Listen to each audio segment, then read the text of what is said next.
जिससे दुश्मन दूर से ही सावधान रहे। और आज भारत ने ऐसा ही एक कदम उठाया है जिसने दुनिया को सोचने पर मजबूर कर दिया है। भारत और रूस एक दूसरे की जमीन पर अपने हजारों सैनिक, फाइटर जेट और वॉरशिप तैनात करने की तैयारी शुरू कर रहे हैं। तो क्या ये किसी बड़े युद्ध की तैयारी है या फिर एक ऐसा कदम जिसने दुनिया के कई देशों की नींद उड़ा दी है?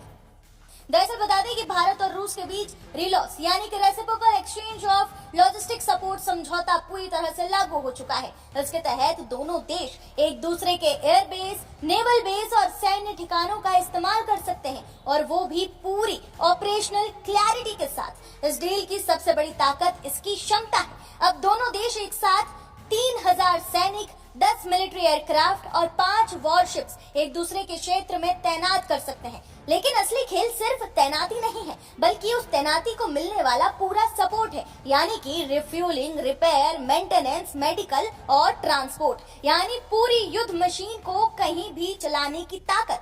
मतलब एकदम साफ है, अब भारत की सेना सिर्फ अपने क्षेत्र तक सीमित नहीं, बल्कि जरूरत पड़ने पर दुनिया के अलग अलग हिस्सों में तेजी से ऑपरेट कर सकती है। अब आप ये समझिए कि ये डील इतनी जरूरी क्यों थी। पहली वजह, बदलती दुनिया। आज दुनिया एक नए पावर गेम में है, जहां हर देश अपने सप्लाई रूट्स और मिलिट्री रीच को सुरक्षित कर रहा है। दूसरी वजह, चीन का बढ़ता असर। चीन लगातार एशिया और इंडो पैसिफिक में अपनी पकड़ मजबूत कर रहा है। ऐसे में भारत के लिए अपनी मौजूदगी बढ़ाना जरूरी था। तीसरी वजह, रूस की रणनीति। पश्चिमी दबाव के बीच रूस को ऐसे पार्टनर की जरूरत थी जिस पर भरोसा किया जा सके, और भारत इस समीकरण में सबसे मजबूत विकल्प बनकर सामने आया। और इन सब के बीच भारत ने जो रास्ता चुना है वो सबसे अलग है, न पूरी तरह किसी एक के साथ और न किसी के खिलाफ, बल्कि अपने हितों के हिसाब से हर बड़े देश के साथ संतुलन बनाकर चलना। और इसे ही कहते हैं स्ट्रेटेजिक ऑटोनॉमी। और यही इस समझौते का सबसे बड़ा मैसेज भी है।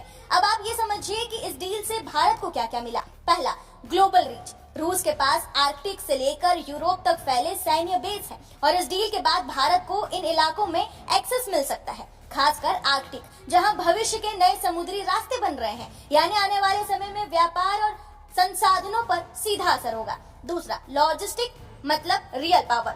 युद्ध सिर्फ हथियारों से नहीं बल्कि सप्लाई से भी जीता जाता है। अब भारत और रूस एक दूसरे को फ्यूल, रिपेयर, बेस सपोर्ट दे सकेंगे, मतलब जहां जरूरत वहां ऑपरेशन आसान। तीसरा, स्ट्रेटेजिक ऑटोनॉमी, जिसका पहले हमने जिक्र किया, यानी कि भारत ने अमेरिका के साथ LEMOA किया और अब रूस के साथ रिलोस।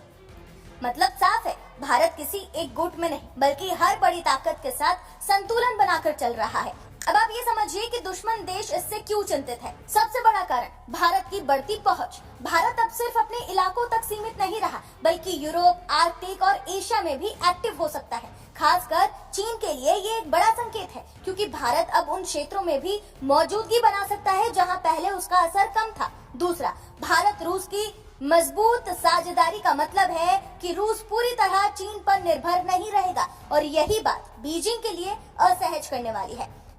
दुनिया को क्या मैसेज दिया भारत और रूस की इस डील ने, अब आप उसे भी समझ लीजिए। भारत ने ये साफ कर दिया है कि हम किसी के दबाव में नहीं आने वाले। हम रूस के साथ भी हैं, पश्चिम के साथ भी हैं, और सबसे ऊपर हम अपने हित देखेंगे। तो ये सिर्फ एक डिफेंस एग्रीमेंट नहीं है, बल्कि एक संकेत है। भारत अब सिर्फ एक क्षेत्रीय ताकत नहीं, बल्कि एक उभरती हुई ग्लोबल पावर है, यानी ये एक विन विन डील है। लेकिन यहाँ एक बात समझनी बेहद जरूरी है, इस डील का मतलब ये नहीं कि भारत किसी युद्ध में रूस के साथ सैनिक भेजने जा रहा है। ये समझौता मुख्य रूप से संयुक्त सैन्य अभ्यास, ट्रेनिंग और मानवीय सहायता मिशनों के लिए है।